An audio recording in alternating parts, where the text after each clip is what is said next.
What's going on, everybody? Welcome to Cap Sports. And we are kicking off the episode with a butt whooping that Alabama handed LSU. Yeah, dude, 42-13. I mean, that was a dominant performance. Huge game for Milroe. Huge game from everybody involved. Would have liked to seen, past TD, but, take what we can get. Yep. 4 rushing touchdowns. Huge. I mean, great performance. Beat the piss out of them. Would have liked to stop them from scoring. Yeah, that'd have been nice to go 2 weeks in a row without allowing a touchdown. Yeah. Dude, it was a great game. I don't think either of us knew it was going to be a swamp down there and rain the entire game because we didn't talk about that. But what we did talk about is the game revolving around Milroe's legs. Yeah. And they tried to throw it.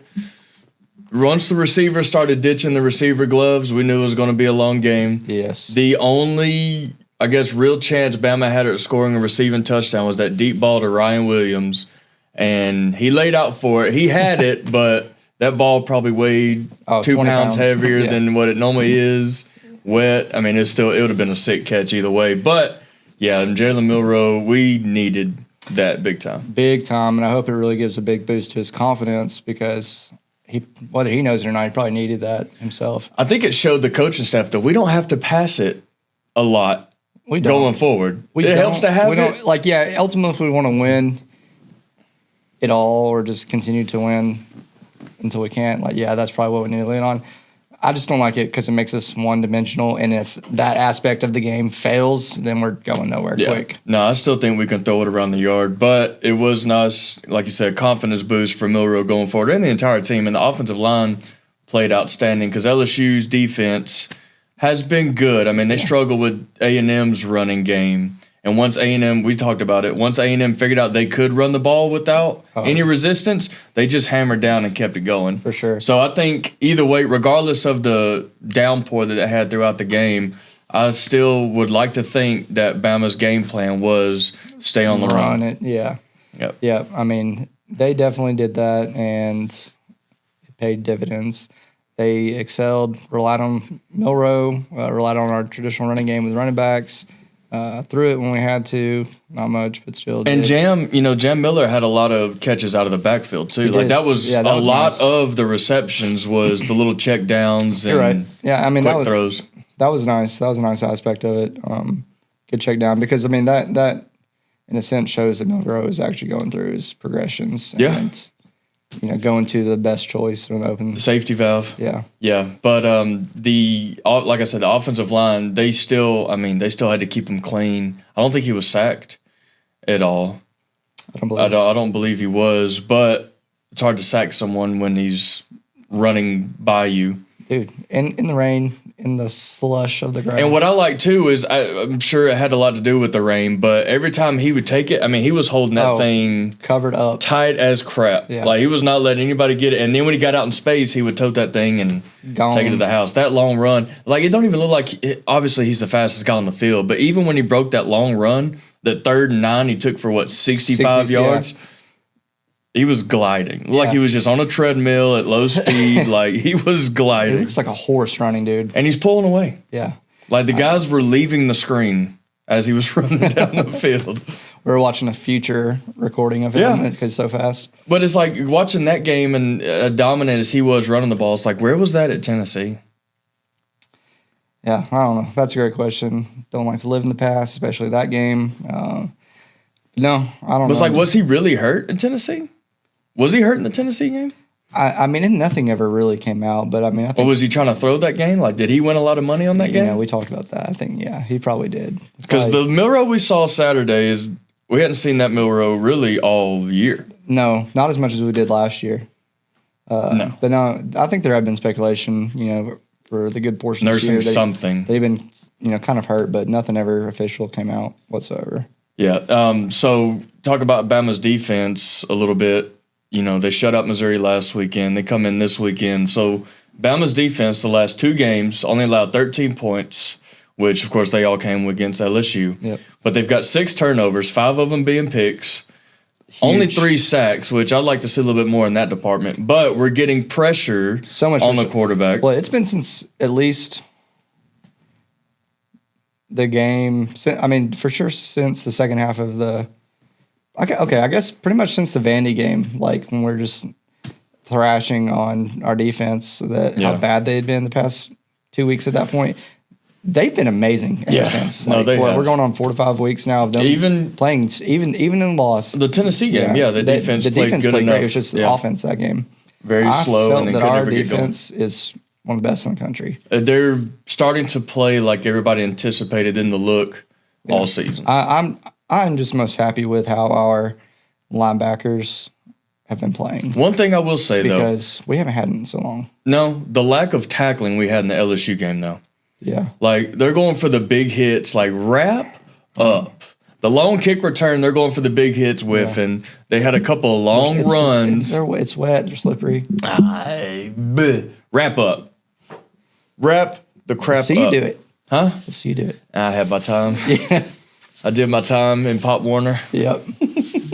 But no, this Bama team, that was the hardest game they have remaining. I mean, you got Mercer this weekend. Don't say that. You got Oklahoma next weekend, and then we're at Bryant Denny this year. We can say it. Yeah, no, Dude. I'm more comfortable with the last 3 games of the year than I have been the previous 3 games. Thank God Oklahoma's having a crap year. Thank God they suck. They've had a lot of quarterback controversy. They have too. Yeah. But dude, I mean, I know Auburn is awful this year, as bad as they've been in quite a while. They'll look like a top 5 like team. we always say, the Iron Bowl records don't matter. No, it don't. Like Peyton Thorne will become Nick Marshall and Cam Newton. They'll play like a top 5 team. Like something crazy is going to happen. I'm over the close games. Hey, we have a Facebook Live question, actually. Oh, here we go. From Brittany Brewster. Okay. She asks, what are y'all's thoughts on Ole Miss snatching Caleb Cunningham from Alabama, the 5-star wide receiver, just announced a few hours ago? Yeah, I did see something about that. Yes. It happened. Why? If I can touch on that real quick. Yeah, go for it. Caleb committed to Alabama a while back. Yep. He decided to keep taking his official visits, and every visit he loved the atmosphere. He loved those teams, and he seemed like a front runner after every visit. I would say that commitment was never really very secure for Alabama. Yeah, that's a really good point. They do already have another wide receiver that's killing it, and apparently they have another wide receiver visiting for Mercer weekend and Auburn weekend too. So it seems like the backup plan is already in effect. Yeah, perfect. Yeah, I would say with that though, it was probably an in the moment thing. If he was at this past weekend's game for Ole Miss Georgia, which I think I saw that he was. And he's also a Mississippi kid. And if you follow recruiting for quite a while, it's very hard to pull those kids and keep them. Yeah. Because there's a lot of JUCO, obviously, you got JUCO colleges in Mississippi too. Yeah. But if like I said, I believe he's at this past weekend's game, and being in there at that game, getting the win against Georgia and being a part of that atmosphere and seeing what happens, when they can beat a top team and probably just rushing the field and all the things, it's probably like, in a sense, overwhelming. In the moment type thing, yeah. I mean, we got until January before they signed their letter of intent. Yeah, they got until January, and so much can happen. I mean, it happens. It happens quite frequently. Who's got the deeper pockets at this point, and who can spread out that money? Fair enough. If we can deal with all of the guys walking away from the team once Saban retired, we can deal with this guy. We still got Ryan Williams. And that's the other thing, too. Ole Miss having a big win against Georgia. I'm sure those pockets got a little bit deeper. Yeah. But let's not forget Alabama dropped from number 1 recruiting all the way down to number 2. Yeah. I don't know how we're going to recover from that. Yep. Like, Nick Saban would probably put on his recruiting pants just for that, despite And Ole Miss was the number 1 transfer school, portal school, I guess you could say this season. So that's a good point. They're a deep team, and it's Lane freaking Kiffin. Yeah. He's a fantastic recruiter. We'll transition right into that game. Thank you, Brittany, for the question. Miss you. For those who, she was my roommate's girlfriend, now wife, so we go way back. Brittany's a really good friend. But yeah, transition to the Ole Miss Georgia game. Carson Beck is killing Georgia. How about the meme I sent you earlier? His ceiling is Daniel Jones, and the floor is Will Levis. Which is like this. Yeah, here's your ceiling, here's your floor, and Carson Beck is right there in the middle. Man, that is some high praise for Carson Beck there to be compared. Couldn't get any worse. I don't think there's 2 worse comparisons for quarterbacks. Dude, I don't know. I don't know what's going on with him this year. He got booed up. I guess that's got to be it. He got booed up. That one of the twin basketball players from Miami. Yeah. He's dating one of them? Yeah. Oh, same. I would, yeah. He's booed up. He has zero care in there. She's probably bringing in more NIL than he is I'm anyway. sure. So I get it. No, that's he all ain't you had worried to say. about nothing. That's all you had to say. I get it now. I understand. I seen the thing too, the side-by-side picture of him and Sid the Sloth from Ice Age. Perfect resemblance. Yeah. Absolutely. So Sid the Looks like I Sloth. got hit in the face with a shovel Yeah, 10 times. 10 times. But no, he's been brutal for them. And Terrible. Georgia, I love to see it. I love to see it because it's Georgia. Oh, yeah. I love it. But it's the fact that everything else is so good on that team. Offensive line, which they got exposed. I mean, Carson Beck got sacked 5 times this weekend against Ole Miss. But you look all around the ball, they've got studs, 5-star after 5-star all around the ball. And then you got Carson Beck, who's a Will Levis right now. He's playing like Will Levis. Is Georgia the equivalent to the Tennessee Titans right now? Hold on. Walk with me, talk with me. You're talking in Braille. Good defense. You're blind, man. Good defense. Great weapons on offense. Decent offensive line. But they've got Brucey at quarterback from the longest yard. You've got to get a new analogy, bro. I mean, Brucey's you're wearing Brucey's this a one go-to out. because everybody can relate to what I'm No talking one about. has ever. Not. I mean, that's not. He's that, playing like Brucey.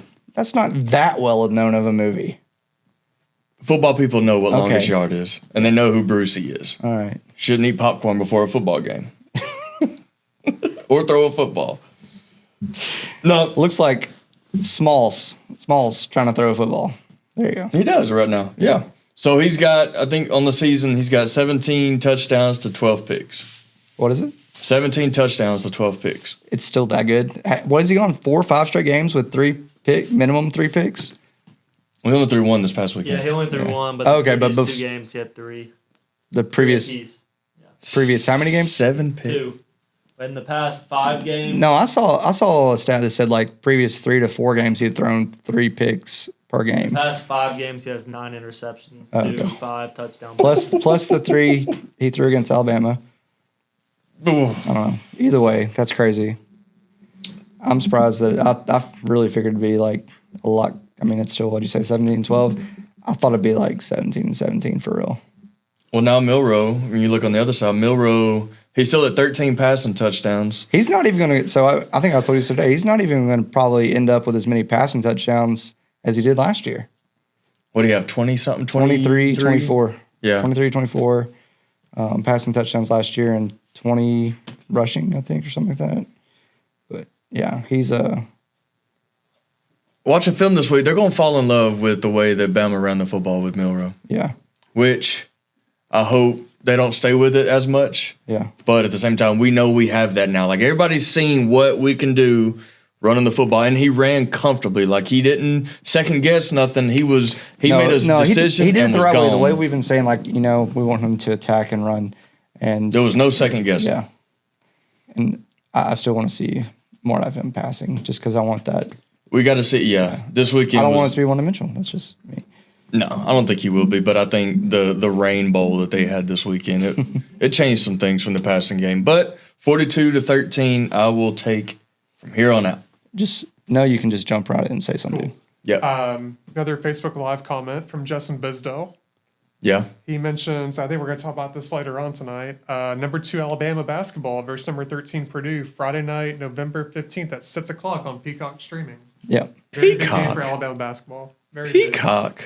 I only have Peacock so I could watch Yellowstone, but that's good to know. Now I can use it for something else. That's part of the the championship challenge, ain't it? Like the championship weekend I type think it's thing that just they got going it on. might be like the week thing going on. Yeah. Big Yeah. matchups. There was a few last night.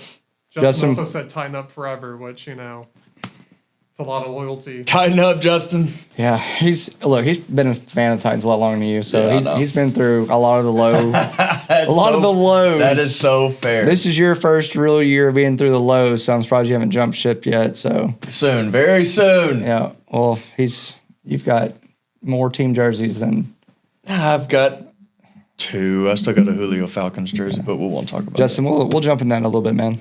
Yep. So, all right. So, staying on Georgia, they got Tennessee this weekend. I don't know who I want.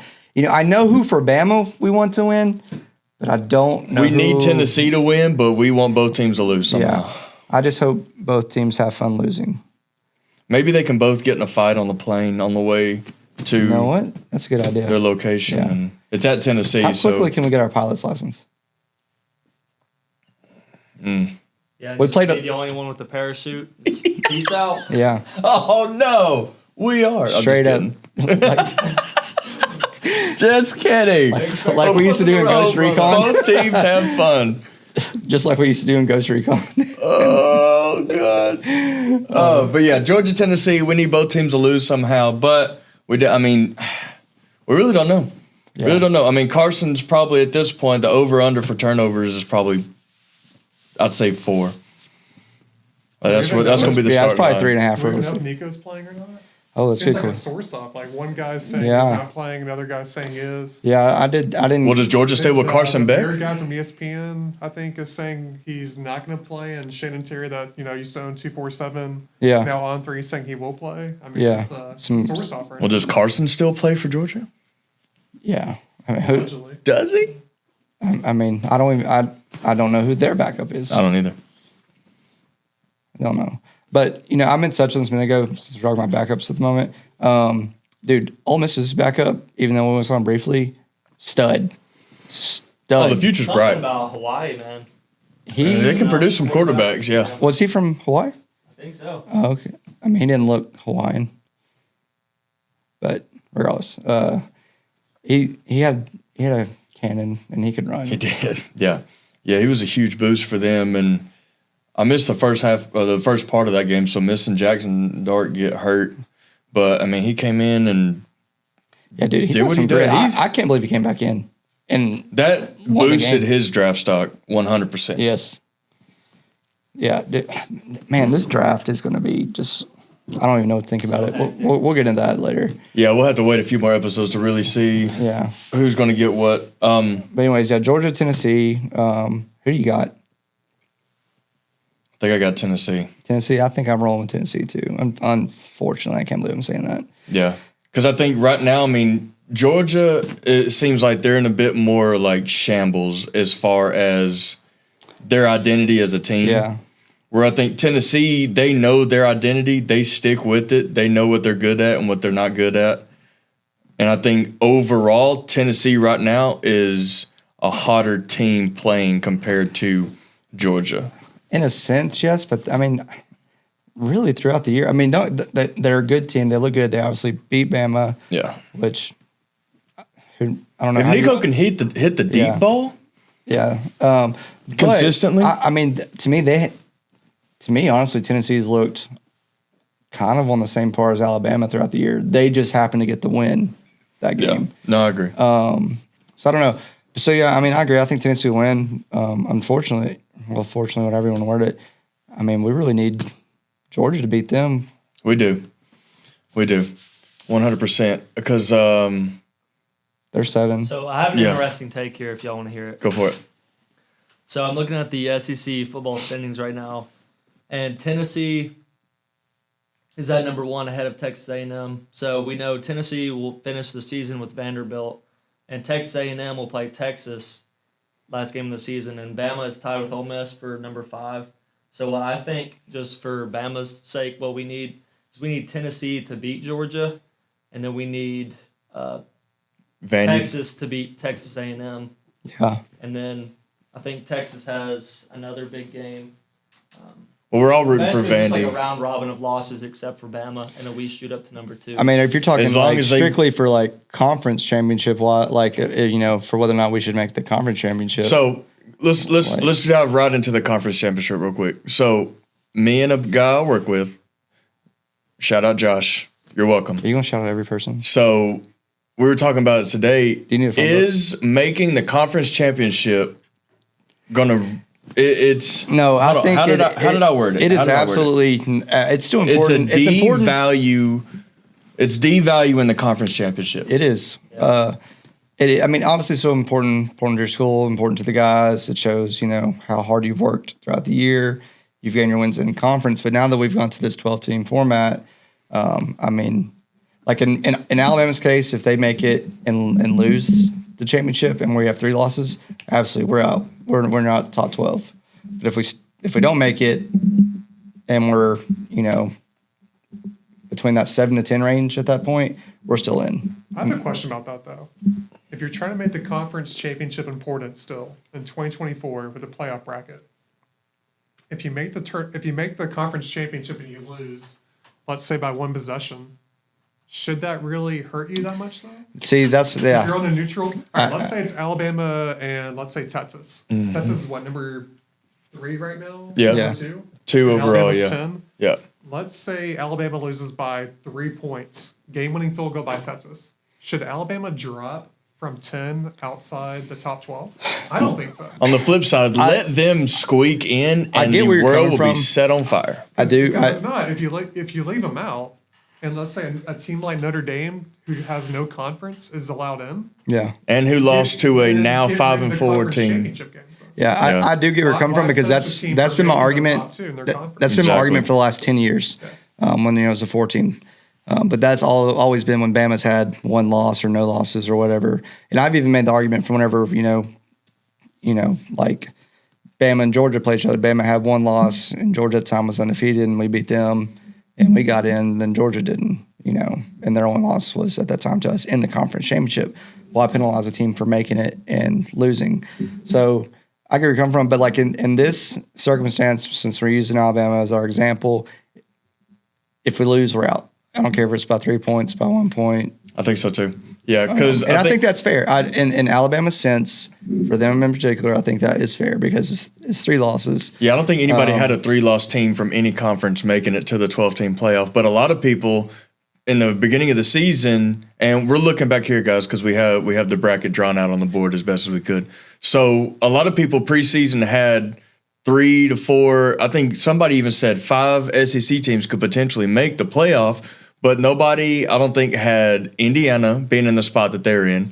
Boise State being another team that's in there, Miami, and BYU. So that's 4 teams right there who are having good seasons, who are still in the driver's seat to make it into the playoff. And going back to the SEC championship game, let's see. So Tennessee and Texas A&M both are at 1 loss in the conference, and Texas. So you got 3 teams with 1 loss in the conference right now. Right. The next 3 teams are at 2 losses. If one of those 1-loss teams make it to the SEC championship, they can afford to lose the SEC championship game because you got to think too, okay, a 2-loss SEC team, runner-up in the conference, they're probably still going to make it in. Yeah. Where, like you said, a 3-loss team, whether it's Bama, Ole Miss, or Georgia, who are sitting at 2 losses in the conference, regardless if they lose, like you said, they're going to be left out 100%, which is madness for the next 3-4 weeks of the season. Yeah. So, like I said, I mean, in this circumstance, I do feel that again, if Alabama were to lose, like Tyler said, 3 points. As much as I hate to see it, I mean, I think that's fair. Depending on what else happens. Yes, that is a good point. Because you have Indiana going up against Ohio State next weekend, which is an absolute huge game for both teams, really. Indiana hasn't really played anybody. They beat Kansas State earlier in the year when they were ranked higher. Ohio State beat Penn State. You still got Notre Dame's got to play Army next weekend. Miami's looking at playing a potential they got to play SMU potentially in the ACC championship game. So, I mean, there's still a lot of things. Boise State, they could easily blow up these last couple weeks and fall out of the playoffs. I mean, there's still a lot that can happen. It's just madness. And a lot of people's been complaining about how, the playoff system is going right now. Why teams are seated where they are. Because Penn State they have 1 loss, yes, but against a high-ranked Ohio State team, they lost by a possession or so. But their wins haven't been impressive. Like, they haven't beat anybody. So, Indiana hasn't beat anybody. This is why it all goes back to what I was touching on a few weeks ago with how it is with the committee. It's whether they intend to be or not, there's bias and, in a sense, favoritism because the committee is made up by mostly, athletic directors, right? So with it, That's why I want to see Finish, it. yeah. No, sorry. So that's why I would love to see them just pick 25 teams that are, in a sense, the top 25 teams in no particular order, and then plug it into the old BCS computer formula that's been updated with AI, who has all the data already plugged in, for strength of schedule, yada, yada. And then it determines who the top 25 teams are out of the 25 picked. and so I may stand alone on this hill, but I feel like with it being the first year of the highly anticipated 12-team playoff, I feel like the committee is looking at eye test instead of conference strength of schedule. Like, because looking at eye test, the teams that's on there, like Indiana, eye test, they're beating teams handily. They look like I'm saying They're that Ohio State this year, in a sense. You can say because, Ohio State always looks great until they finally play a good team. right. Yeah, I mean, we're going to see in the last couple of weeks because you got rivalry games coming up. So I mean, there's still so much that can shake up. So I mean, I still wouldn't want to be a part of the committee because they're regardless. I mean, we said it like with Florida State being left out and got their feelings hurt last year. They felt like they deserved to be in, being undefeated. But like, so obviously 12 teams get in. There's going to be teams sitting at 13 and 14. That's like, well, we did this, we did that. Like if SMU, if they end the season with that one loss, which of course if they beat Miami in the ACC championship game, you got to think they sneak into that 12 spot too. So I don't. Having 12 teams is nice. It makes it way more fun. It makes it way more fun, but it doesn't solve the problem that we saw when there was only 4. Yeah, there's always going to be a bubble. Yeah. Yeah. The bubble is pretty interesting with Boise State 1 loss, SMU 1 loss, Texas A&M. If they can win out and beat Texas at the end, you got to think they're jumping at least into the top 10. But you got to think too, they will jump ahead of one of these lower tier teams based off of who they've beat. So it's like, does the committee take in the fact that your strength of schedule, like who you beat, who your opponents have beaten, like there's just so much to go into it. That is what they do, but it's just overly complicated. Oh yeah. And that's the other thing. If they came out and said, hey, here's the outline of what we're looking at, kind of like in March Madness. Like, we're going to look at strength of schedule, conference record, Ken Palm, all that The kind of stuff. BPI, RPI, whatever that is. Yeah. Look at all that and be like, all right, here are the numbers. This is where you're seated. This is it. But instead, there's so many contradictions going on right now. It's insane. Because you got so and many Boise teams. State, I mean, we haven't talked about this yet. The top group of 5 team is automatically in the playoff. Yeah. The Nets team up, if I remember correctly, don't have my phone. Tulane, who's at number 25. Oh, my phone's right there. Duh. Yeah, like Yeah. Tulane is heating up. They lost 2 games early, and all of a sudden they're ranked back in the top. Well, what does Army 25. do? Yeah. Yeah, I mean, and Let's say Army stays if undefeated. Army drops to Navy, they're gonna be out of the top 25 altogether. Yeah. So next thing So- you know, you so- have a Tulane team that's Yeah. in the playoff. Yeah, Yeah. so I mean, It's about them since they're okay, in so that's a good point. Okay, so you brought up, so they talk about record and everything like that, so being undefeated. But okay, so we obviously have Army, who is undefeated. They're not ranked top 12 at this point, right? Nope. So, but if Tyler just said if they lose even just one game, they're immediately going to fall out top 25. So it's like you put all this emphasis on strength of schedule, but really primarily, wins. No, being undefeated, right? Yeah. So to me, that's a bit of a contradiction there because, like, okay, we're holding You can't hope these you can't bigger help who's on name your schedule. schools to this, thought process of like, being undefeated, yada yada yada. But then they're going to say, oh, Army, who has played outstanding football this year for them, and just in general. But this was highly unexpected of them, and are winning, and but they lose, they're out. Like, how's that right? Like someone else can have 2, maybe 3 losses and be top 12 or even still at least top 25, but a 1-loss Army team couldn't be. Check this out. So Army's got Notre Dame next weekend. They beat Notre Dame. Okay? That probably kicks Notre Dame out. Army moves up a little bit. All right, then let's say Navy beats Army. Yeah. Then what? Yeah. If I can make one more point, go Yep. back to the depending on like win and loss, if we're gonna like seed it that way. Mm-hmm. I mean, Indiana. I mean, look, everyone's pulling for them this year. They're Yeah. a great Cinderella team. They've won more games this year than the last Ever? 5 years combined. Yeah. Yeah. Something like some amazing stat.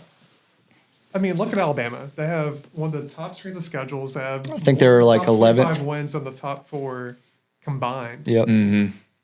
what's the point of Alabama going to Ohio State pretty soon? What's the point of going to West Virginia pretty soon? Why not schedule 4 MAC teams for out of conference every year, rack up those 4 wins? Because apparently strength of schedule does not matter. That's what I'm- yeah. It's Exactly. insane to me to think that Indiana right now is a 7 seed, would play at home against us in the first round of the playoff, and Alabama has more top 25 wins than top 4 seeds. Yeah. Yeah. Yeah. So No why doubt. keep scheduling tough teams in the out of conference? Yeah. which You know, is used to that used to mean which is not something. healthy for the game at all. Yeah. Yeah. So where do y'all think they draw the line, like the committee, as far as record and strength of schedule? I don't know. I To think me, it's it eye almost, test. to me, it almost needs to come down to, like, in a sense, still your strength of schedule versus who your opponents are. But, you know, preseason, right? So you look at who they're intending to play, expected win and losses, and then versus actual. You know, so like, you know, you got your 14 games. Okay, you're expected to go 10-4, but you finish 12-2. Like, and I feel like something like that one might be helpful. But again, for me personally, I think ultimately just make your top 25 teams in no order, plug it into a new supercomputer, and it does all the calculations for you. Take the bias out of it. Take It's the chaotic. human element out of it. There's just 25 teams. The computer knows all the data behind those teams, and it says, yes, this is your top I feel like people 12. thought having 12 teams would make it so much easier. There's always gonna be a No, No, I agree remember with that. talking about this the last 2 years. I mean, Well, you said it. There's still going to be your team sitting at 13 and 14, maybe even 15, or a ranked 18 team that sneaks in undefeated. actually, I don't know like- why we haven't addressed this. Actually, we know what this all comes down to, and it's money and viewership.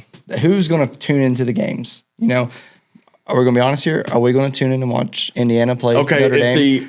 Like if it's playoffs, if these 12 teams, and we know y'all can't see, sorry, but if the 12 team, Look it up. so let's say we're finally in the playoffs, Indiana or Notre Dame are playing.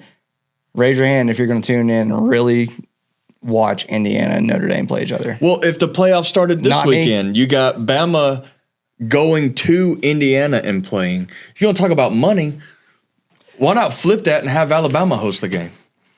You got to think that's 50,000 more fans. That's better TV views. That's better all the way around. They might be sharing revenue too, so Indiana, you know, might be in on that too, being at Alabama. I don't know, but I get where you're coming from, but in a sense, but you do have to reward the team with the better record at that point, and that is, you know, that's why they're doing that for the home games stance. I guess. It's going to be chaotic. No one's ever going to be totally happy with it.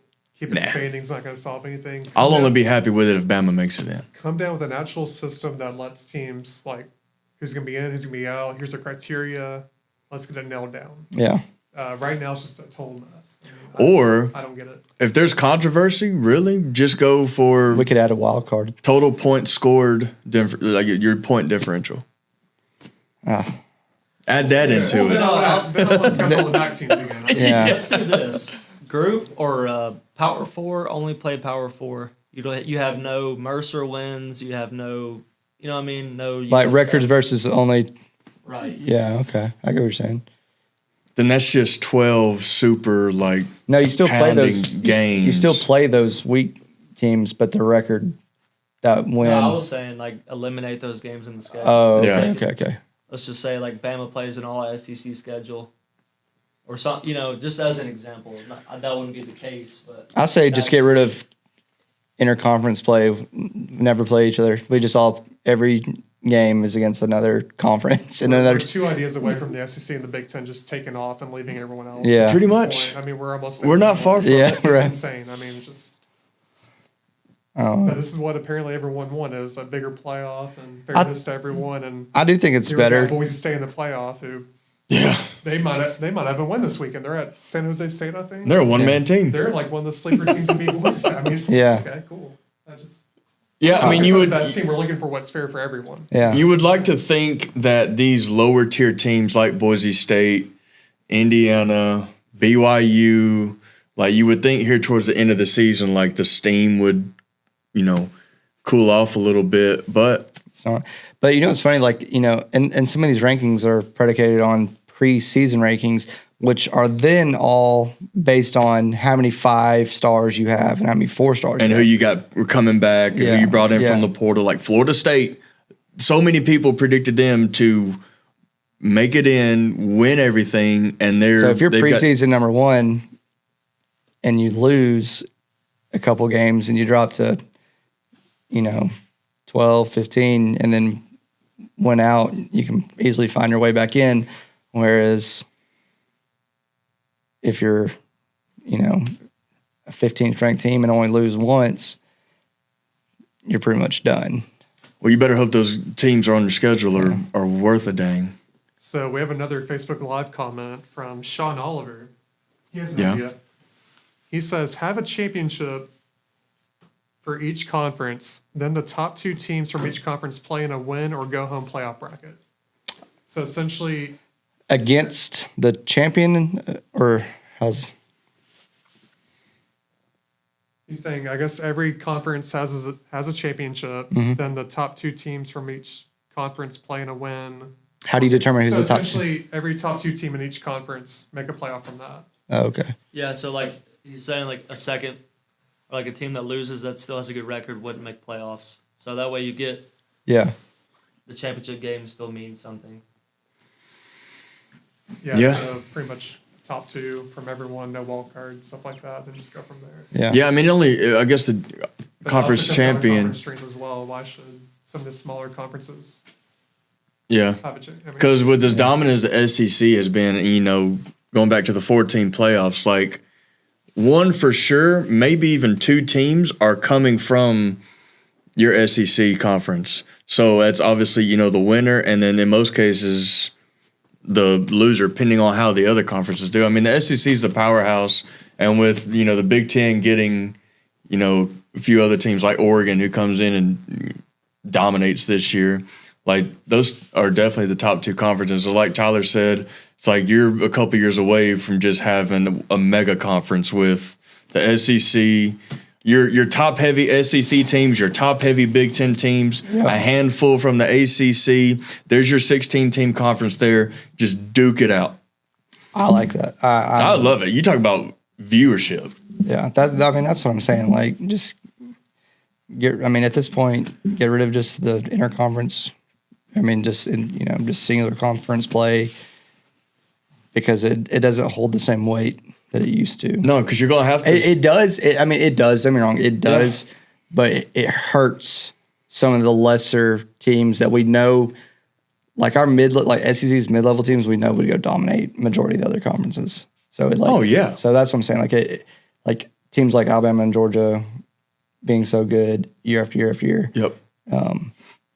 hurts some of those other teams, where we know again that those teams would dominate. Well, that's what scheduling, teams, for the next couple of years is so crucial for, that team, because obviously you can't help where a team's going to be in 2 to 3 years. Yeah. But you got to think like your powerhouses, like your top teams, you're typically in the top of that conference year in and year out. Like schedule them once, like have a home and home, kind of like what Bama did with Texas the past couple of years. Like those 2 teams are going to be in a conversation towards the end of the year. But yeah, scheduling games going forward is going to be crucial for a lot of teams. But like you said, I mean, you can't really help or predict how a team's going to look So next couple of years. after hearing that, I just came up with an idea. Here we go.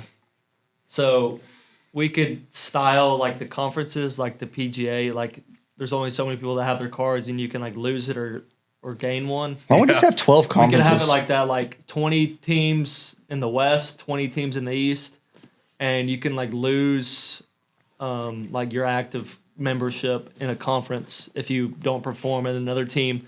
In It's that like a same group year? of 5. No, not in the same year. like, Okay. it's like 1 year memberships or something, or maybe you earn it for 2 years or something.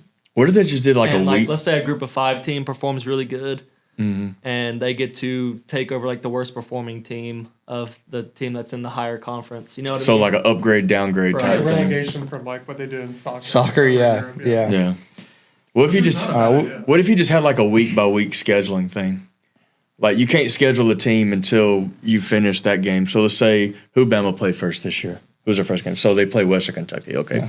So they schedule them. They can't schedule their second game until, Sunday. What? So like you don't have like a schedule for the season. You just schedule your games that would- For the week fans, by that week. would- Yeah. Yeah, I was just saying. In a NCAA Yeah, no, football we would never know where college. dynasty mode, sure. Yeah, college game day would never know where to go. There'd be no preparation. Can you imagine the Atlanta airport? All these crap teams just wouldn't ever play anybody.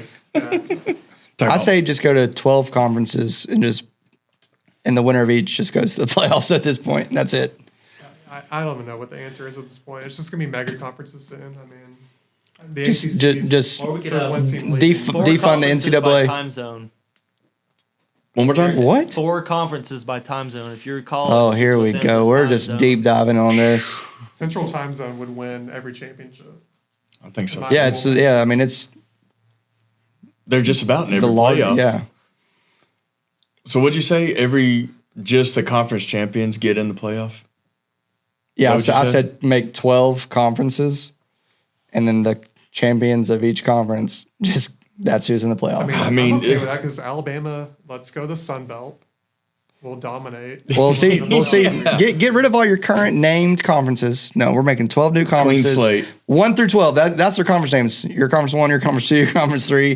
Forget it. like the Hunger And there's Games. only going to be like You're gonna have 6 districts. teams in each conference. It's the Hunger Games. There's only like 6 teams in each conference or something crazy. And boom. Because you can't argue that. You're 12 champions. Yeah. To the viewers at home, we went from talking about Indiana being a 7 seed to now the Hunger Games.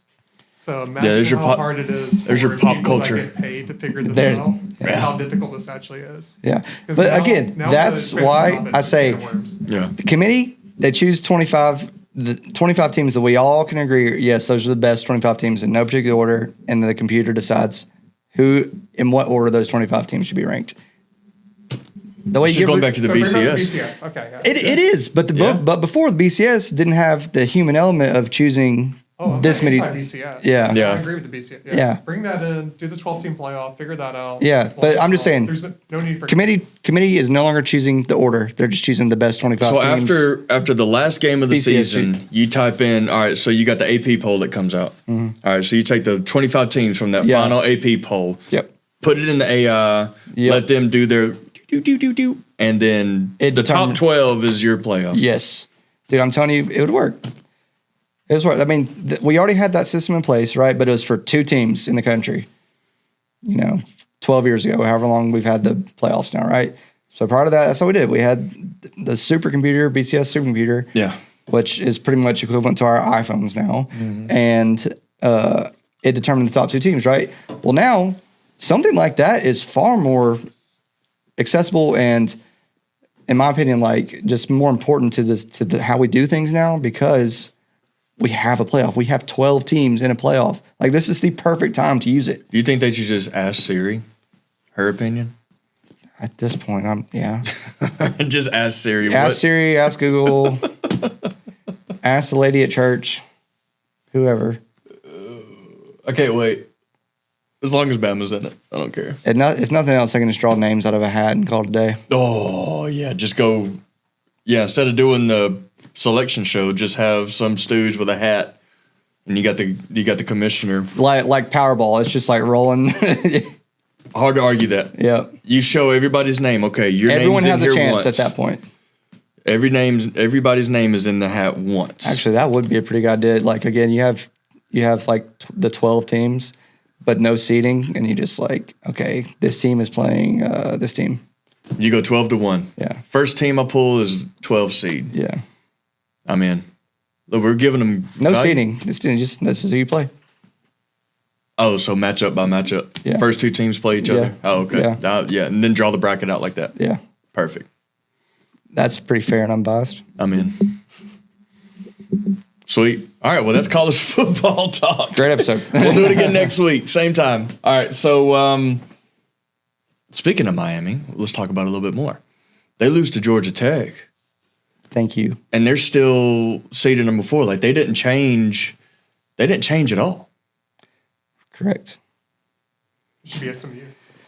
So Bingo. They're in conference play. Here we go. We're going right back into college football. We are. I forgot This it was is on why. there. This is why I want to remove the human element of the decision making. Right. So Yeah. is the committee projecting, or is it for just this week, which is how it should be? Because if it is, Is it for SMU what? should be in the top. Are they projecting out the rest of the season where they think Miami's going to win the ACC? That's all it is. See, That's then the only reason why I yes, see why they yes, should be number 4 because SMU technically is winning the ACC right now. yes, So why is SMU not even in the bracket? Yeah, exactly. yeah, because their SMU's only And then loss is to an because undefeated then they're going BYU. to say, oh, it's because Miami's played harder teams than SMU has. I mean, Right? Miami has Have they though? conference loss. They Have lost they in pull up first Miami's schedule Right. real quick, please? I don't think they have they though. I mean, because No, SMU's only loss Yeah, but is they- to a is undefeated BYU team. out of Yeah. conference doesn't matter. Yeah. Right, exactly. So, and Miami's loss was to a bad Conference wise, yes, but if we're in-conference talking, loss. Four seeds you're are talking supposed about to be conference the wise, but champions. Bingo.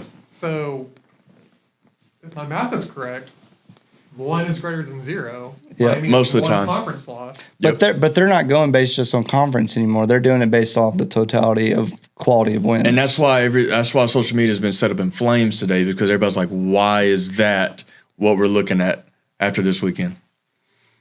Now, how did they come up with? I don't know. Why is dude. this their decision How do we for this week? infiltrate that meeting room? That They is our got like goal. 30 people in If there. any two idiots can do it, we can. Well, it's 4 now. You're right. The four. Oh yeah. Well, I said the two idiots. They're smart. Well, that's fine. Idiots only get put on camera. They're making a new Clearly. Ocean's 11 movie, so maybe they You got Miami's schedule pulled up? Yeah. Who's their toughest game? Toughest game, closest margin of victory was Cal 39-38, but as far as like the toughest matchup, Yes, that's what we're maybe talking about. Louisville. Was it- Really? Yeah. Yeah. And they won by 7. And that was a fluke win. That was only a couple weeks ago, too. wasn't Yeah. Yeah, they've had a lot of insanely close games that have come They- down to the wire. They won by 4 against Virginia Tech at home, which, Yep. if you remember correctly, Controversial was te- very it? controversial. Yes, Yeah, very, They should have very lost that one. Controversial. They Duke had them beat, I want to say, Cal at by some 1, point. which is insane. Yeah. I think Cal still has a losing record. They're heating up though, and then they won at Louisville by 1 possession. Yeah, and that was Which is, that you know- too was a very controversial win because I believe Cal was there up. was a fumble. Their quarterback, Miami's quarterback, I believe, fumbled it, and then they overturned it. That game, the Miami Cal game, was the equivalent to the Patriots Falcons Super Bowl. Being yeah. up that much with so much time left. Yeah, that was in the third quarter, and then was that the first game of the year? I mean, it was. I know that was really early in the year. Which one? the fourth or the- fifth week, the Miami Miami and Cal game. Cal was that their? What game was that? It's like the fourth or fifth week, I thought it was like October 5th. yeah. Okay. early on. Yeah. Yeah. Yeah. You're That's what I thought. Yeah, so if you're going off of eye test, Miami hasn't looked good enough to stay in that top 4 thing. So So yeah, Miami closes out with Wake Forest at home and at Syracuse. So very daunting schedule coming up Okay. for Miami. So what about SMU's? And we'll keep growing while y'all go. But okay, so again, so we can agree Miami's schedule isn't great. There's not there's no favorable for 'em. major quality win whatsoever. Nope. So Nope. that point's been made. Yeah, why are they top 4? So SMU, they just beat Pittsburgh, by 23 points. They have Boston College at home. They're at Virginia, and they have Cal at home Okay. to finish up the season. So they could win just out there. with a And quick their most look. impressive win is once again on the road against Louisville by 7, same margin as Miami. Okay, They blew out Florida State even worse than what Miami did. okay, that's what I was going to ask. Is like their only loss, like Colton mentioned, was BYU by 3. who is So ranked third. Put this in your brains. All right. So who's ranked third? Fast forward to the ACC championship. You're looking at Miami, SMU. If Miami, or let's say SMU beats Miami, $100 says Miami stays in the top 12, and SMU squeaks in. And then imagine if Bama's in the SEC championship, they lose, like we talked about earlier, by 3 points at Texas. Mm-hmm. They're going to put Miami over Alabama just because they have one extra loss. Yeah. I mean, I don't know. That's But then they'll say, "Oh, our loss was against Vandy." Okay, Miami's Vandy loss is is- against Yeah. speaking about Texas, their best win this year is against is against Vandy. yeah. Yeah, so Nick texted me a minute ago. Nick, put it in the chat next time, dude. But Nick texted me a little bit ago talking about that. Yeah. God bless the committee for trying to figure this out because everyone's gonna be upset regardless. Yeah. Either they get. I didn't even think about that. Yeah, Texas hadn't done anything. And they don't like where. Yeah. Yeah, they're gonna be on Shutter Island after that decision. Yeah, that's what I forgot. Texas hasn't done anything spectacular But this year. they haven't. I think we can all agree that they actually are a good team. I mean, they are eye test talent wise. Like we know, The like whole thing, like yeah. they're great, but where is it on the paper resume? They lost to Sid the Sloth at home. Yeah. Okay. All right. So we're gonna stay in college football real quick because I have some experience in this. So I'm sure most of you guys saw the controversy with the ball boy, the Texas Tech ball boy, Man, I've and just kinda- Colorado. Yeah, So that's their job that's their to job. retrieve the ball. For one, the sack on the ball boy trying to knock the ball out of Shiloh's hands right there. Yeah. But for Shador to get in the face of the ball boy, it can't happen. For one, cannot happen. Like, show some class. That can't happen. But whoever the camera guy is, About to piss some people off. I don't care. Who are you, first of all? That's the oldest. That's The camera guy? you talking about the other one that stepped up? You Not talking about Shiloh and Shador. No, I'm talking about the camera guy who's not in any gear. He's all blacked out. Like, it looks like That he's is the oldest son. really. Yes, that doesn't play. Anyway, the ball boy's got a sack for trying to get that ball from Shiloh's hands. Yeah, But why? I don't even know if he got that ball back. But that looks so bad for the Sanders boys to like buck up on the ball boy like that. I do agree. I think Because he's got a job to do too. So you have exactly, but you know that. So you have a sense of bias because you understand what those guys have to do. Yeah. Your average person doesn't. They think he's just being a dick and trying to take it from him. Yeah. Yada yada. Probably that he's racist. And that's not the case. In reality, the dude is just doing his. Well, I can't say that's not the case. Maybe he is. Maybe he isn't. I don't know. Regardless, he's still just trying to do his job because each team has their own set of however many balls they bring to the game. Yeah. With their own respective team logos on them. So But that's their job to retrieve the ball. So when I was at Jacksonville State, the first couple of years I spent being a ball boy, and we have a meeting with the officials before every game, before the captains go out and do their thing. The officials meet with us. Technically, we are a part of the officiating crew during the game. So, and we're supposed to keep the game flow, like behind the scene type stuff, like smooth transition of balls, depending on where if the ball goes out of bounds, you got to have a guy come right back in with the ball to keep the play rolling. Yeah. So for me, like, we're a part of the officiating crew. Yeah, I'm not saying there should have been a penalty for that because that would have been wild to see. And I don't think Deion's going to punish them for doing any of that. But so from my experience being a ball boy, 2013, we're playing at EIU, Eastern Illinois, against Jimmy Garoppolo. They're beating the absolute brakes off of us. So I'm running balls, and we had the ball. So we throw a fade ball in the end zone, and I'm down by the end zone where the first official is. And we had a toe drag in for a touchdown, and the guy called it incomplete. And this ref has been getting blasted all game by our sideline. And so our receiver toe drags. It looks clean. It's on turf, so you can see like the stripe from the toes. Well, the referee calls it incomplete. And I, being the jackass that I am sometimes, I go down. I told the ref he was doing a fantastic job at what he was doing.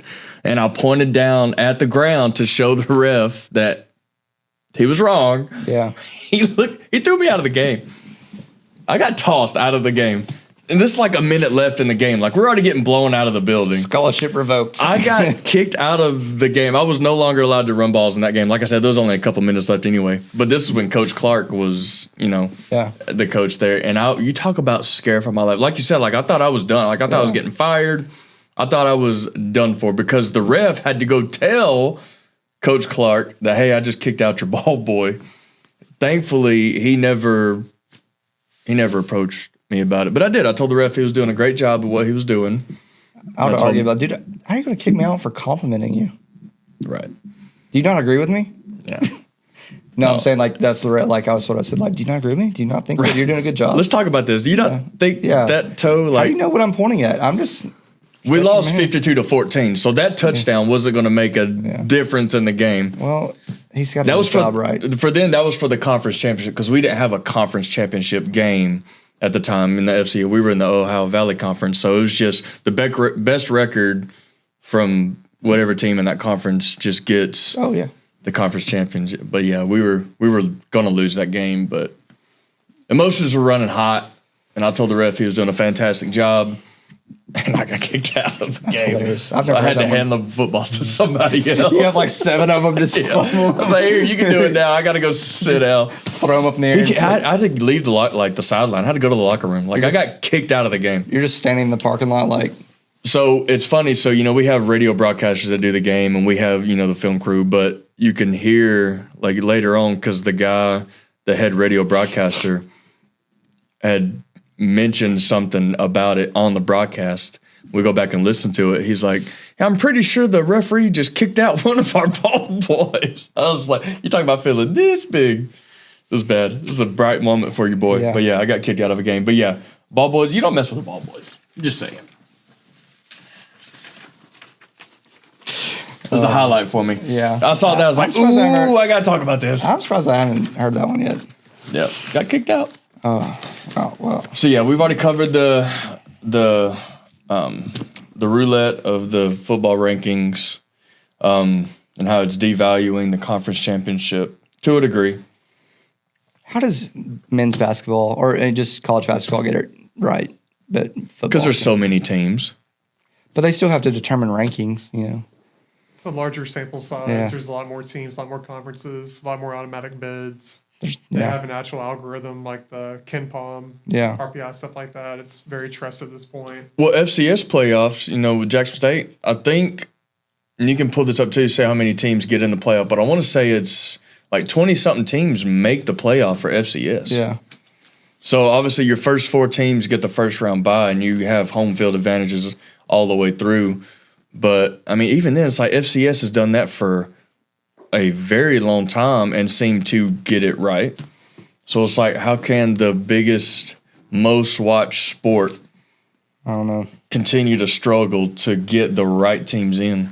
The other downside is, it's a very small sample size for football. Yeah. If you have one bad game, Yeah. that can ruin your whole season. Because that's when they go off of the odd test and the strength of schedules. Alabama And last year in basketball, they were a 4 seed. They dropped double-digit games, losses, and then they made the Final Four. they got hot, I yeah. mean, they got hot.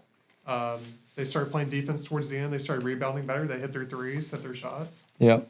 Football, it's kind of like you drop a road game or something, or you lay an egg at home, and all of a sudden you're on the bubble. Maybe you're just outside of Or you it. lose Don't really to get a- chance to prove yourself. You lose to a 500 or a little bit better team, Vandy. Some of the greatest Bama teams are in Saban's era. They at least dropped one game during the regular season. I mean, it's kind of hard to really. Yep. Yeah, the Be margin for perfect. error is Yeah. so small. Yeah. Especially when you got a target on your back like Bama does. Talk about biases and stuff. But one team, we're going to transition a little bit here. One team we do not have to worry about making any type of playoffs is The Titans. the Tennessee Titans. They're in the running for #1 pick, and I hope they don't screw that up. We talk about this every week at this point now. They lost their win streak when they put Will Levis back in the game to start. And do you think they would have had a chance if they played Mason Rudolph? Other Titans fans, weigh in. No. No, I don't. Why, the last couple weeks, why do the Titans look dominant their first drive on offense and then just I guess that's all that's all. That's the only plays they've been practicing all week. that's their only script. Their script is the first drive, and then it's a coin flip, and it's the Waffle House menu for the rest of the night, for the rest of the game. Yeah, I don't know. I don't know what's going on. I don't even want to stay on this topic long, talk about Titans, because we all, worth talking about. yeah, there's nothing to The talk only good about. thing you need to talk Well, about the Titans is they need to keep feeding Ridley to keep him happy, so it doesn't go and request a trade or anything like that. Why not? Why not get some draft capital for him, man? No. You got to keep Ridley. Keep Ridley. Oh, he's 30 No, I 31 don't years- care. Keep Ridley. 30 years old. He was sat out a year, so What did you you do? Buy his jersey? You know? no. As a Titans fan, say if someone was to offer like a second round pick or something. Yeah, sure. that's what As I'm a saying. Bama fan, I'm like, yeah, I want him on the Titans. Yeah. But it's I mean, Really, don't get me wrong. really such a good receiver. He is. He's a fantastic. And lucky for me, I've been able to cheer for him on 2 NFL teams. But he missed a year, so you got to think his age has nothing to do with like his playing no, I know, years. I So agree. Nick Westbrook again is still showing out. Yeah. It's unfortunate the Titans are this bad because there's not a single quarterback I'd even want to. No, draft. no. No, we talked about this last episode. It's like having a top 5 pick other than trading out of the top 5. Like there's nothing valuable to get top 5 unless you're looking for a Travis Hunter. Yeah. I can do one more year of like Will Levis mayonnaise commercials if that means we get Arch Manning. Yeah, Yeah. no, that's exactly my take. No, next Let 'em year will play be and the figure it year. out, or let them suck and get Manning. No, we'll be good next year. Trade some guys, have some bad contracts, tank one more year. See, and for me, Go get Arch. there's so much more to the Titans about them being bad than just quarterback play. For me. Defense hasn't looked great the past couple weeks either. Okay, you know what? If we're going to talk Titans special teams, well, that's the only thing we need to talk about. That's the worst special Burn it team. to the ground. How does the man still have a job? Is there even a special teams coach this year? So I don't saw know. a stat, the punt return average they're giving up. It's got to be about Whoever 60 kickoff yards, return Is on pace to like break the record for like most. probably Right. about 20 yards. Yeah, it's like whoever has like the record for like most return yards in a season, they're Get us in the about, record like, books, baby. 3 yards per return higher than what Yeah. the Titans are doing right now. Yeah. See, no other team can say that. Get in the record books any way They you have can. the worst special teams I've ever seen in my life. It is truly awful. I don't.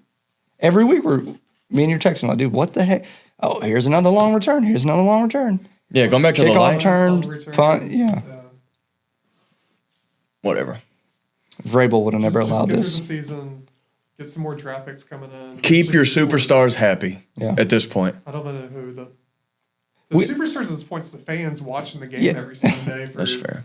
Yeah, It's I don't. horrible. For me, the Titans have some stars. We don't have a single superstar. There's no one on the Titans that I'm going to tune in like I would for another team, where I'm going to tune and say, yeah, I want to watch that guy play. What? You know, Rosario C was a superstar for the Chiefs the last 5 or so years. And He comes to the Titans and he's irrelevant. how many players can like a casual NFL fan name from the Titans right now? That's what I'm saying. Calvin Ridley, That's what I'm saying. They're- Snead, if they Probably- kept up with the offseason. That's what I'm saying. Peyton, you don't count because you're a nerd. Who'd you say? Well, I was just gonna say probably Levis, just for the meme potential. Maybe, yeah, hopefully, Yeah. maybe. I don't Nick feel Westbrook good about it. Akine. I'm tired of you talking That's about my boy. Jeffrey Simmons, maybe. If you really know. So we talked about this. I wish they would have got rid of him at the trade deadline.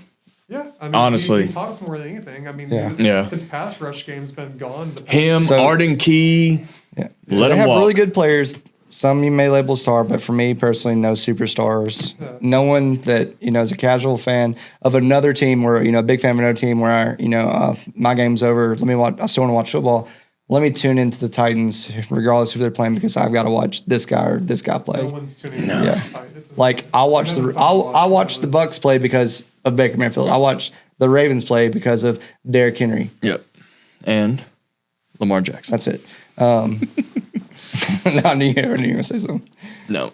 Unless they just want to tune in to see if they can be the first one to come up with a Will Levis meme. Yeah, but let's just go on from the Titans. I can't waste any energy. Yeah, let's do it. So the Chiefs get bailed again. Next topic too. I don't even want to deal with them either. What the crap?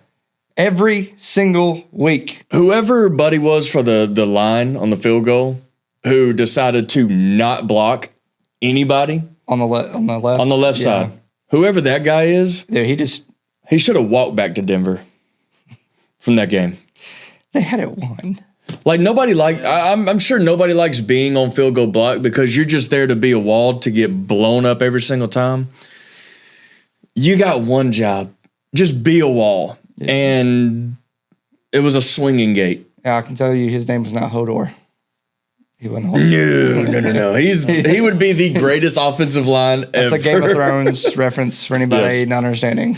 But no, the Chiefs get absolutely bailed because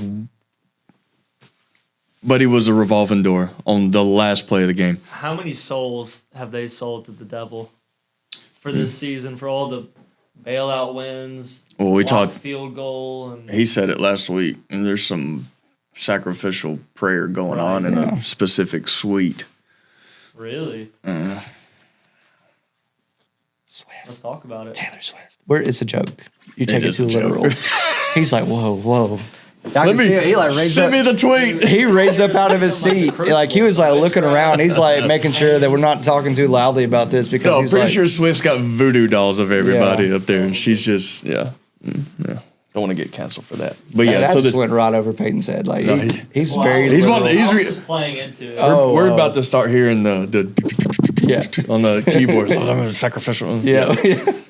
There has been an unusual amount of murders in Kansas City. Here we go. All right. I'm kidding. Move. All right. So yeah, the Chiefs are still somehow undefeated. Your team, your real team, I guess, for this year, the Steelers. This year, it's every year. Yeah. They're my 1A. Yeah. So big win against the Commanders. I say big win because the Commanders aren't a pushover team. No, they're a fantastic team. Yeah. Jaden Daniels is a dog. Yeah. You know, some It people was tough for him early in that game. It was, but man, dude, we already looked good pre-Russ, and we still look great with him as a starter. Mm-hmm. But he gives us the ability to go deep. He can still sling it. He throw it, man. He can. Sorry. What? Just keep going, please. No, you interrupted me, so I want to hear what this one's about. He gives you the ability to go deep. While slinging it, Here we go. That's fine. he Keep talking. slings it deep. Yeah, he does. He's got a pretty deep ball. Yeah, he's balls deep. He throws it, leaves the screen. Yeah. Yeah. Anyways, yes, Good deep ball thrower. he is very capable of making us, going deep. He has made y'all a lot better. And you still got the freaking defense who Yeah. flies around. Yeah. So all around, we're a good team. No, y'all are. And I'm happy very, for very you. happy. I'm happy for you too. And we still have Justin Fields, who was winning his games. Oh, cool. I have 2 quarterbacks. Oh yeah, just yeah. Okay, you Titans fans, you know what y'all should never Oh, we done? win games. You should have never Yeah. gotten rid of Malik Oh, Willis. one quarterback's playing bad. Let's just throw in the other one. Y'all should have never got rid of Malik Willis. Oh, what was that? Say it louder for the people in the back. One more time. We wave a towel. Oh. Time out. We say it again. No, I would have given him up for a bag of chips, dude. Malik Willis can go. I don't care how good he No, plays. you just no. you- That's what I feel. He was horrible. No one in their betting lives. Would you have kept Malik Willis? Thank you. But the franchise is trash, though. I mean, we can't develop a quarterback. But to be fair, That's probably true, yeah. Organizational Do you really think the player. Green Bay Packers developed him in 2 hours that they had him before starting him? Before, yeah, probably. Yeah, that's But true. To be fair, though, Yeah. over the summer and during the fall camp, Titans reporters were saying Malik Willis looks a lot better. I do recall. In that kind of system, a new head coach, first-time guy, you throw your faith in the guy you drafted in the second round. That's really So- what it boils down to. So now that we have both y'all here this week- Senior backup quarterback. It's just. Yeah, senior. So So Colton and I have been talking about this quite a bit. Like there's been weeks where like one of y'all be here and the other one's not, and vice versa. So we got both y'all here now. I've been saying it all year. I said it before, as soon as it happened, and it was announced earlier this year when they got rid of Vrabel. Now looking at how things are going, do you think the Titans should have got rid of Vrabel? Yes. But they made the wrong hire. Zoom in on my face because I just went from smiling to blank. What? You do think they Here's should? my have? defense. And on Twitter, I was pretty public about it when it happened.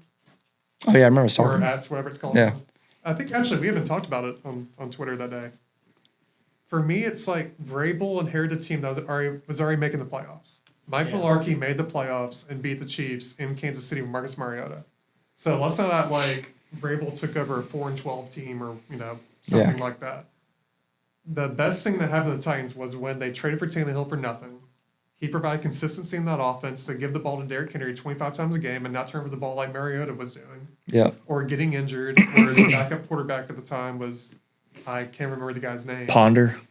No. Well, that was way earlier than that. No, Mettenberger probably. Mettenberger was Yeah. signed for a little Yeah. while. There was a Charlie couple- Whitehurst. Charlie Oh, Whitehurst God, was yeah. there. Clipboard Jesus. Yeah, clipboard. It's like Was Ryan Fitzpatrick there a little bit too? Ryan Fitzpatrick was Yeah. there for a hot Yeah. second as well. He was actually kinda Harvard's fun to finest. watch. Yeah, Yeah. actually. Yeah. But the thing was, it's like you're consistent at quarterback now. You have the best running back in the NFL. At the time, you had a really good offensive line. You had some pretty decent options at wide receiver and a pretty good defense. Yeah. I mean, he took them all the way to the AFC Championship game, leading, if I remember correctly, at halftime against the Chiefs in Kansas City. Yeah. I mean, Derrick Henry won the New England game. Derrick Henry won the Baltimore game. But then ever since that Chiefs game, the Titans have gotten worse and worse. And yeah, you can put that on John Robinson, who's thankfully now fired. He's the guy that traded A.J. Brown for Traylon Burks, Yeah. which is, That was the I don't know what to talk about it, honestly. Yeah. And drafted Isaiah Wilson, maybe the worst draft pick in franchise history. Thank He you, played Georgia. 3 whole snaps, maybe 4, all in special teams. Yep. He dropped a mixtape Yeah. his first offseason with the Titans. So that's where his priorities were. And he just kept making the wrong decisions each year. Yeah. Horrible signings, not doing anything with the cap. So, I mean, you can put that on him, maybe put a little bit on Vrabel, but the Titans were obviously declining compared to like where Vrabel was originally. Right. We just That's felt like not true in this- because and after the Vrabel- Chiefs year, they still went on to play. But we the, talked the about this- Bengals in the. Yeah, but and even that game though, Tannehill threw 3 interceptions. We sacked Burrow, I think 9 times. Dude, which yeah, is a we playoff lit his record. ass up. Yeah. But Vrabel, You broke my he light didn't that want to game. adjust. I did. He didn't want to embrace analytics, nothing like that. I mean, Callahan, maybe he's not the guy. Maybe eventually he will be the guy. But you got the offseason that the Vrabel Titans obviously was had. clashing with ownership. I just Yeah, I really. You should have been way more successful this really season. thought this and I agree year. with Colton too. We should I have been a lot better. really thought that they were going to be like. And none of this is One of on your- Rand at all, other than maybe hiring Callahan. But like you had the pieces. I thought this September year too, was going to be though. an I mean, elite year for the Titans. Like, they should have beat the Bears. The Bears didn't score 1 offensive touchdown. no. Yeah. They were both huge Yeah. turnovers by Levis in the 4th quarter, if I remember correctly. Yeah, that's correct. Yeah. Yeah. We said it last they- week. they The should only beat 2 the- losses you should have really got was Lions. the Packers and Lions. Yeah. I was there for the Packers game, and that was embarrassing. And Yeah. you did nothing to help the My case. boy Malik wore us out. Yeah, I knew driving up there that day, I was like, Malik Willis He's about to have a day. is Yeah. going to be a Well, Yeah. and I told Colton this, whenever we found out that he was going to start, I was like, oh, Malik's going to light him up because, well, shit, he had practice against Yeah. our starting defense for a couple years, pretty much being the scout team. There's no excuses. The way that the offseason went for the Titans Yeah. with the signings that we got, Yeah, the I feel like draft, this was one of the better free agencies that they had. Yeah. and then Wow. we're 2 and It 8. seemed like he lost the ability to throw down the middle of the field. Like, do y'all remember that Thursday Who? night game? Levis? Like, He's lost the ability to do anything Yeah. productive. Yeah. Like, yeah, he was the a- play calling is like in the flats and at the line of scrimmage. Like, let's look down the field. Yeah, Scrap the- because last year he was throwing deep to Hopkins a lot. And that's when the defense is adjusted, though, man. Like, Yeah. all of a sudden, it's like, take away the deep ball, keep him in the pocket, make him throw across the middle, Yeah. make him throw short. All of a sudden, not looking that great. But also, don't forget, going back to John Robinson, the dude drafted duds for 3 straight years. He did. Yeah. So the Titans have one great free agency. What is that, 2 to 3 good starters, a couple depth pieces? All right. Yep. Yeah, that You isn't. still got to make up the rest of the Yeah. roster. Yeah. And in the NFL, it's all about attrition. Look at the Chiefs, man. They lose a starter, they lose 2 to injury, they just plug and play. Yep. And that's what keeps them great. They have great coaching, a great GM, and They have depth. modeled themselves The after the Titans are Steelers. rebuilding their roster with some horrible contracts, bad draft picks, especially in the top 3 rounds. They're trying to build back their depth. They're trying to get some quality back on that roster. It's going to take a little while. So on one hand, I agree with Colton. Titans should be a lot better this year, especially on paper. On the other hand, it's like that GM wrecked the franchise for another 2+ years. realistically. Yeah. Rand's picked up And you a. don't have a quarterback. to Yeah. be honest. Yeah. So I didn't think Levis was going to be this I bad. talked myself into it starting the year. I was like, oh, he's looking great at camp, strong arm, he's maturing. I thought he looked good last year. Calvin Ridley, Tony Yeah. Pollard, Tajay Nick Westbrook, Spears, Akine. Yeah, Akine. Pretty good, better offensive line, pretty good weapons. And then all of a sudden it's like, okay, well, Yep. Top 5 pick. Here we come. not great. Yeah. Yeah. So, Do we get Tet McMillan? I think we should get Tet if we get the chance. Who? The receiver from Arizona, sounds like a Titan already. Who? Yeah. Tedero McMillan. Yeah, he sounds like a Titan already. Exactly. What was that? Was that Moneyball? Yeah, Moneyball. Yeah, Sounds like Moneyball, a- right, yeah. already, We don't need whatever. Don't give me. The Titans have drafted good the past couple of years. We under Rand. From San Fran. This all goes back They've to been a us lot better, but giving they our need compliments and dues to one the more Steelers. class, 2 more classes, yeah. Yeah. Going back to the Steelers, it must be nice having 2 It really is. good quarterbacks. It is. There are some good. Let's look back on the QB who must not be named. I told you the other day that I forgot he existed, that he was even a person, Yep. that, KP, that he even played for the Steelers until you brought him up. Eagles. The Eagles backup Yep. quarterback. Backup quarterback, yeah. Kenny I Pickett. have done everything I can to erase him from memory. I guess he's kind of like our Will Levis. No, he's worse. No, he's third. Jake Locker. Worse. I don't know about that, man. Jake Locker is really bad. Dude, okay, Russ Jake Locker, has started passing accuracy. Russ has started 3 games now and already has more passing touchdowns than Kenny Pickett did in his entire career as a Steeler. I'll tell you a quarterback that He just couldn't stay healthy. I'd take this quarterback right now, and I'd take him for the next 10 years. Baker Mayfield. Absolutely. Did you watch the videos I sent you? Yeah, I got it on this list right All here. right. Did y'all? So I was watching the game live, and as soon as it happened, I immediately went to Twitter to praise someone, posted them. So, and I did. Baker Mayfield on the same drive in the fourth quarter, trying to win the game, made the 2 most spectacular plays a QB I've ever seen make. It's stiff arming Bosa For 20 yards. 20 yard. I mean, just looking Straight like to the Derrick sideline. Henry, Heisman pose, and this is on a 4th down. Yeah, the game's on the line. Game's on the line. Only a few minutes left in the game, and then while pretty much getting sacked by a monster, throws the ball for a first down. They continue the drive, and he's getting just bombarded in the backfield. Somehow spins her out of it like a pinball, and rolls out. Middle of getting hit again, throws it, gets it. Like that was Baker Mayfield is who Titans fans thought Will Levis was going to be. Yeah, that's probably a good descriptor there. Yeah, no, I don't know. He's just. It stinks that the Bucks I know he's the have number 1 pick, the but injuries that they've got because the Bucks, like with Baker doing everything he can, like what are they 4-5 now? So like they're probably potentially out of playoff contention. They have had it. There's been 4 games in a row now, I believe, where the Bucks have lost. They're losing by less than 10 points. No, they're losing. They're going down and scoring and putting themselves in a position to win, or it's in the final drive. Yeah. And Baker throws a touchdown, and somehow his guy gets picked up and dragged 30 yards out of bounds To a nobody. for the win. But his guy still catches it. That should have been a win. But there's been other times where he leaves him downfield, scores, and this defense can't freaking get it done. Yeah. They can't stop them in overtime. I mean, there's twice now has been in overtime and loses, I believe, because of these stupid overtime rules. Yeah. Going back to that, that's Like some of these same topics brutal. keep coming up week after week. Yeah. To me, the NFL overtime rules are the equivalent of college football's playoff.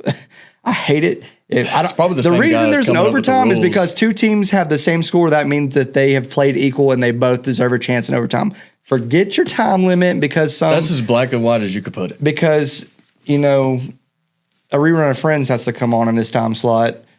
No, we want to Well, the watch fate this. of the game has to come down to a coin. I don't know. That doesn't even bother me. Let both teams get a chance. Well, no, I know. But I'm saying like now, like the fate of the game comes yeah. down to a coin. Yeah. Yeah. It's stupid. And it gets brought and out twice. people want to say, in "Oh, the well, game. then the defense should just stop them." No, that doesn't mean anything because guess what? Why can't you apply that same analogy throughout the whole game? That is why there is the overtime, is because they have stopped each other and they haven't stopped each other. It could be 0-0, and there's overtime, right? So both teams have stopped each other. Yeah, why can't it be the win by 2 mentality and pick up basketball? Yeah. It's like, okay, I scored to go up. I got to 21 points, but you're at 20, but you get a chance to come in and Yeah. So to Win by me, 2. that is something that needs to be changed ASAP. Like, no, it does. We'll roll through these next few pretty quickly. The Lions and Texans game the other night. Goff throws 5 picks, Dude. and they still win. win the game. Okay, so did you see where some dude, I saw it on Twitter, X, I'm calling it Twitter. Dude made up a random stat and said, like, in 8 games, I believe he's 7 or 8 games, Jared Goff has thrown 4 more interceptions. He has been 7-0 in all of them. Let's see if he can get it done again tonight. And it was fake. People took it and ran with it and believed it. And it ended up on the Pat McAfee show. And him and Aaron Rodgers talking about it. And he's like, Pat's like, yeah, is that a real stat? Because Aaron brought it up. And Pat was like, is that a real stat? And his boys were like, yeah, that's real stat. So clearly none of them had done their like due justice and Jeez. looked it up to confirm. But yeah, that was hilarious. But yeah, so I think the actual stat ended up being that his record was like 1-1 in those instances. But now also 2-1. But yeah, the fact that Something they to take came off back, like that. the fact they came back and won that game is unreal. The Lions are just good, man. They're a great team. They're going to end up in the Super Bowl. I'm standing by it. Yeah. They I hope they probably do, just they for probably won't. The franchise and the fan base. And they need to while they got this OC because I got a feeling he's going to be going to Chicago next And the year. DC. Was it Aaron Glenn? Mm-hmm. They were talking about him potentially being up for a head coach job somewhere too. So you're looking at losing both coordinators after this season. So this is the year to do it. See, yeah, they're a good team. Texans are a good team. Yeah, they're probably still going to end up winning the division.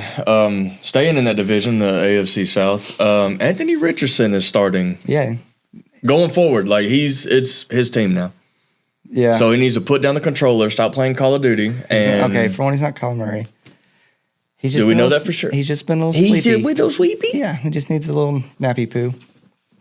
That was incredible. I'm sure he's well rested now. He needs to be.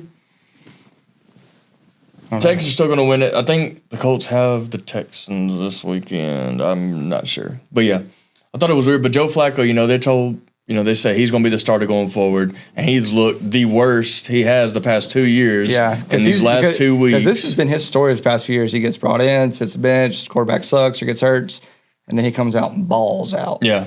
So it's like maybe Not he's- this year. maybe he's better. He's a closer. He's a bullpen guy. Yeah, He's not your starter. He's a bullpen guy. yeah. For sure. So the Texans have the Cowboys in Dallas. Oh, yeah. I actually have that on here. So it being a home game for Dallas, it'll probably be a 40-point blowout for the Texans. Yeah. The Battle of And Texas. the curtains will probably be a factor again. The sun for a night game, they'll probably find a way to cover it. That's The wild. moon will be shining. Speaking of the Cowboys, did y'all catch ESPN this morning? See what they're talking about?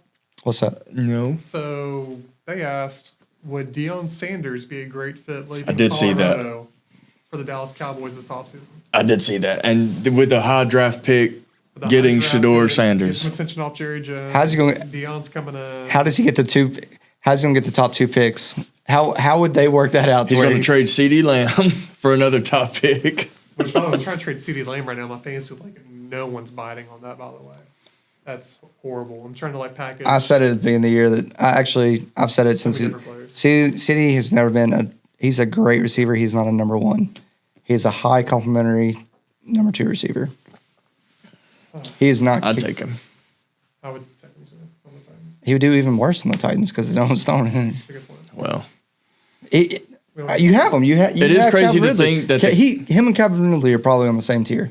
probably. Really, Yeah, like- I'd say like, that too. really and and truly. going back a few years, Calvin was a fantastic number 2 to Julio. Yeah.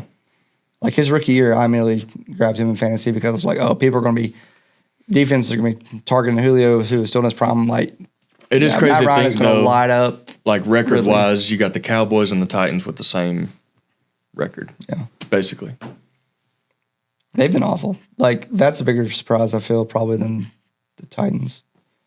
Oh, yeah, for sure. It's the Cowboys. It's America's team. Yeah. McCarthy gone. He's a proven loser. Like, I mean, he does have a Super Bowl. thanks to Aaron Rodgers, Yeah, well. Jordy Nelson, an elite defense. AJ Hawk, Clay Matthews. Like, there's some DWBs. There are some dogs on that team. Yeah. Yeah, I don't think it's him. Y'all think we've seen the last of Dak Prescott being elite?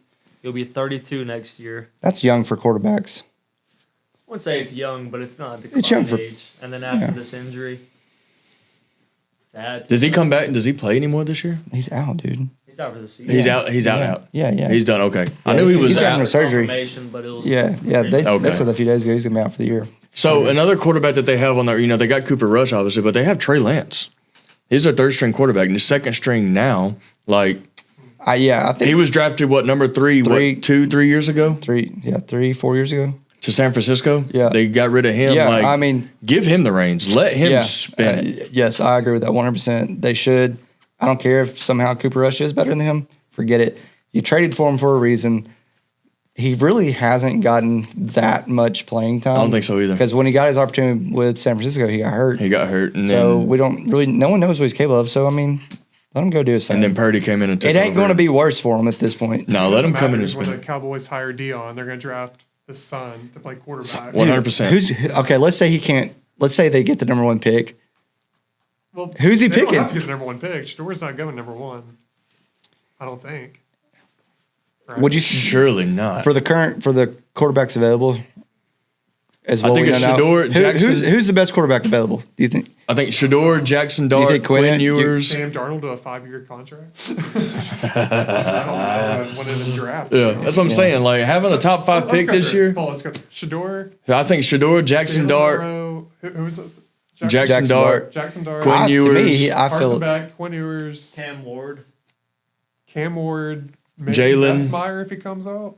Yeah. Jalen. Who's the kid from Indiana, Rourke? Maybe if he comes out. Yeah. I so. mean, there's not one guy there. I'd be like, Well, he's a lock for number yeah. one. He's Right. having number one overall, first round. and maybe Travis Hunter. Yeah. Like maybe Cam Ward. So, I can but what promise I'm you getting Cam at ultimately is like, Dion, what is he choosing between his son Or Travis Hunter. or Travis Hunter? Who's he picking?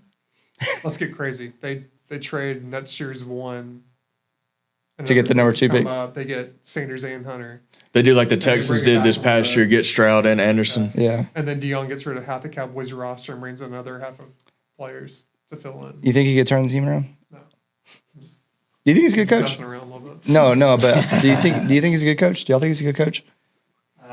Outside of antics, I'm talking I think strictly. too- Yeah, I think so too, Strictly because Colorado coaching. was they were nothing. Yeah. I mean, they were a punching bag for every team in the Pac-12. Would y'all have been okay with? Because there was talk around if he could have come to Bama. No. You wouldn't have liked it. You know? I think he's one more step away from Alabama. He needs to go to like SEC school. I'm glad he didn't. I'll say this: I'm glad he didn't end up at Auburn last year.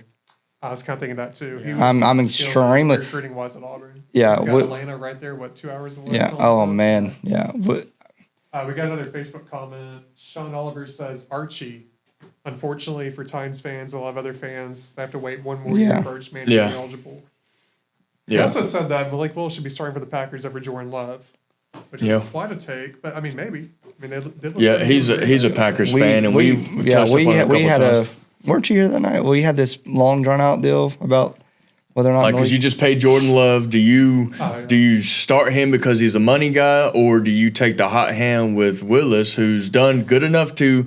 I won't say it's like the Steelers situation with Fields and Wilson, but it's like similarly kind of the same because he's got the hot hand. yeah. That's the tough part about being a quarterback in the And Jordan Love's been kind of banged up past few weeks, He's so been banged up. He's playing hurt. I mean, respectfully, I mean, he's doing a pretty good job. But, you know, once you find a QB in the NFL, though, generally you do lock them up. So if they don't turn out to be that top tier, Packers have it's very awkward sometimes. had quite the history with drafting quarterbacks, Developing. holding on to them. I mean, Jordan Love's their third starter in the last, 30 years. I mean, like franchise guy. Yeah. Without the exception of some here and there. Yeah. Everyone, this is must watch football this weekend. Yeah, Ravens, game coming up this weekend. Ravens and Steelers play this weekend. Big emphasis on the AFC North. Major implications for this game. Yep. It's going to determine. It's going to really. We already know where the Ravens are at. This is going to determine how good the Steelers are. I agree. To be perfectly honest. Defense. The Ravens' defense are phenomenal, and which so are the Steelers.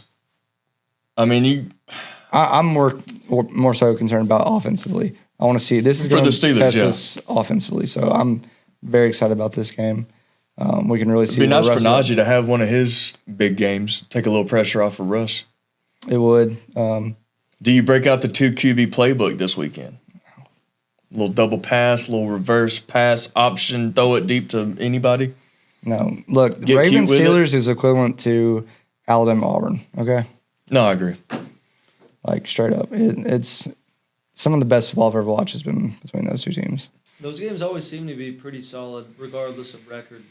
Yeah, 100%. And two teams they got, I think, the same record. I think they're both 7-2 or 7-3. Yeah. So similar records. They're mirror images, I think, of each other. Like you said, though, this is more of a game to see where Pittsburgh offense is compared to anything else in the game.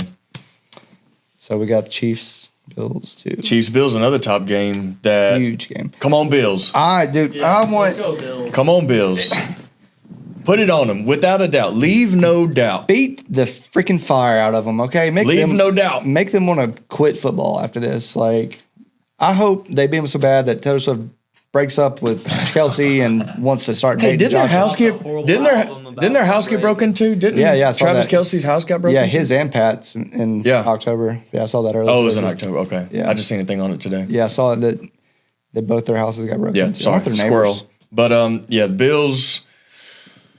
Another top game in the AFC. I mean, they're Yeah. 4 powerhouse teams right now going at it. Them two in the playoffs over the past few years has just been very good, but very Luckily for the Bills, it's at home, which I don't know with officiating crew wise if that's going to mean anything. If the Chiefs are going to get some extra loving this weekend, I hope it's as snowing long as the referee lets Patrick know before somebody hits him. Oh yeah, that's a good point. That's what's the refs supposed to do? Like running there and like while the defenders They're going to blow the whistle before he gets hit. Yeah, probably. I seen. Was it Chris Long was saying something? I should have watched the whole thing, but he was on TikTok talking about like why Patrick Mahomes said that, and it's when he was scrambling out of bounds. Yeah, But I don't know like how would that because the refs. I don't know. You probably should have watched it so we could have some context. I know, but this gives good context too because I'm a stooge and don't watch everything that's good. Attention span is about this big. So, like, you're running out of bounds. The referee's obviously not looking to see if there's that. He's looking to make sure to see where you're going to be going out at, and then if there's anything extra after you step out of bounds.